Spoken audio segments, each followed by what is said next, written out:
In this video, we are going to make an interesting comparison between two widely used refrigerants, r134a and r404a. So get ready to discover the differences between them. Let's start with r404a.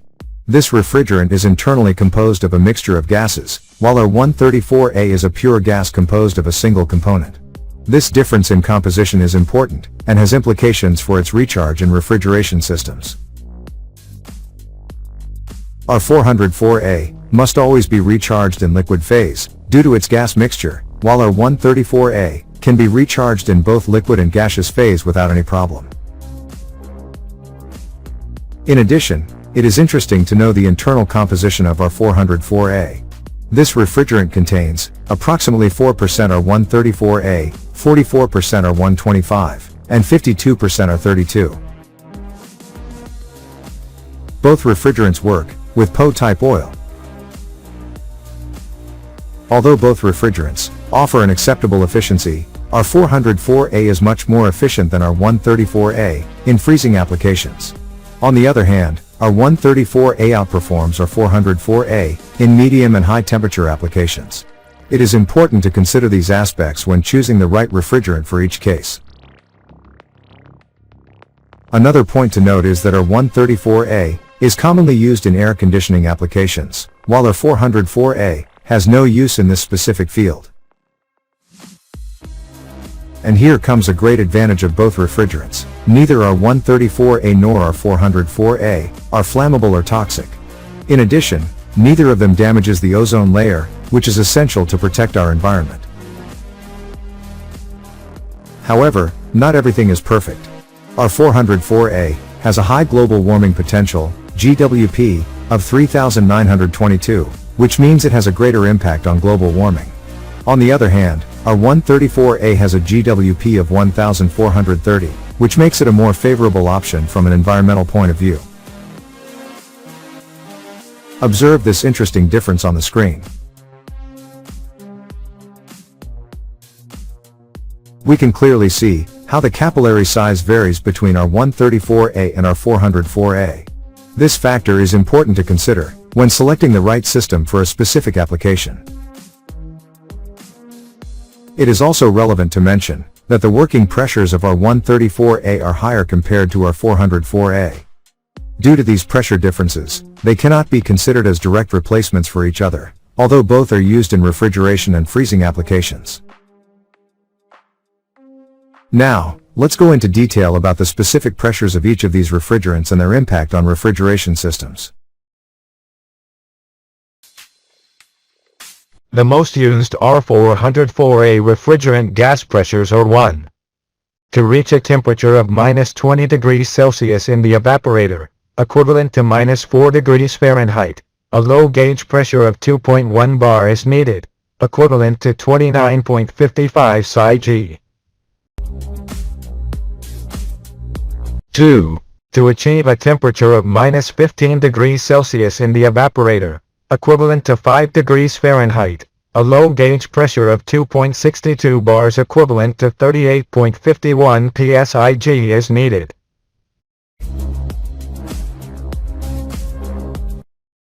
To reach a temperature of -10 degrees Celsius in the evaporator, equivalent to 14 degrees Fahrenheit, a low gauge pressure of 3.32 bars is needed, equivalent to 48.80 psi-G.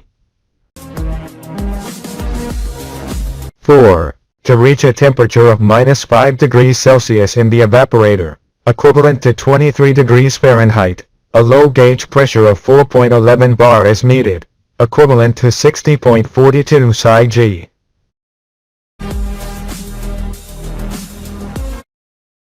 To reach a temperature of 0 degrees Celsius in the evaporator, equivalent to 32 degrees Fahrenheit, a low gauge pressure of 5.1 bar is needed, equivalent to 73.65 psi-G.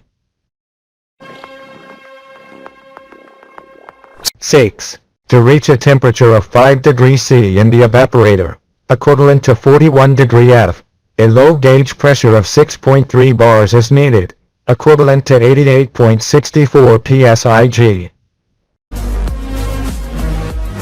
In some cases, It is useful to know the pressure of the equipment when it is turned off and the high pressure or the condenser. Let's see them.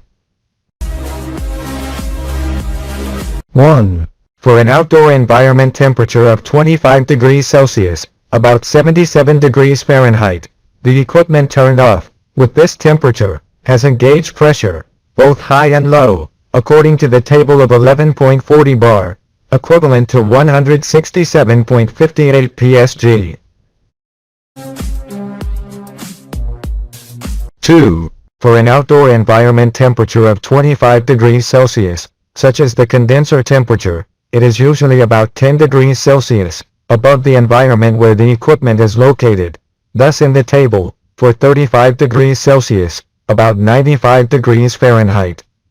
The high gauge pressure in the condenser is 15.1 bar, equivalent to 251.8 psig. The most used r134a refrigerant gas pressures are 1.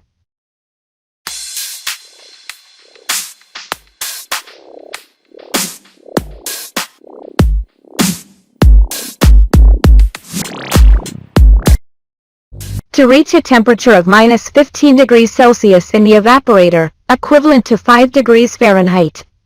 A low gauge pressure of 0.63 bars is required, equivalent to 9.26 psig or 63 kilopascals. 3.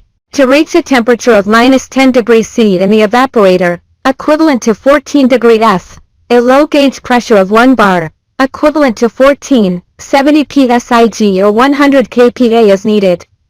4. To reach a temperature of minus 5 degrees Celsius in the evaporator, equivalent to 23 degrees Fahrenheit.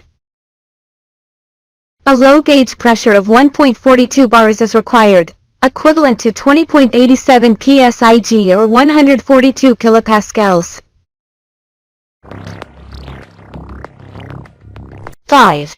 To achieve a temperature of 0 degrees Celsius in the evaporator, equivalent to 32 degrees Fahrenheit, a low gauge pressure of 1.92 bars is needed, equivalent to 28.22 psig or 192 kilopascals.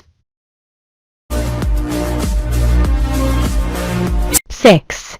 To reach a temperature of 5 degrees C in the evaporator, equivalent to 41 degree F, a low gauge pressure of 2.49 bars is required, equivalent to 36.60 psig, or 249 kilopascals. In some cases, it is useful to know the pressure of the equipment when it is turned off and the high pressure or the condenser. Let's see them. 1. For an outdoor environment temperature of 30 degrees C, the equipment turned off at this temperature has a manometric pressure in both high and low according to the table of 6.70 W equivalent to 98.49 psig or 670 kPa. 2. For an outdoor environment temperature of 30 degrees C, the condenser temperature is usually about 10 degrees C, above the environment where the equipment is located. Thus in the table for 40 degrees Celsius, about 104 degrees Fahrenheit. The high gauge pressure in the condenser is 9.18 bar, equivalent to 134.94 psig or 918 kilopascals. 94 psig or 918 kPa.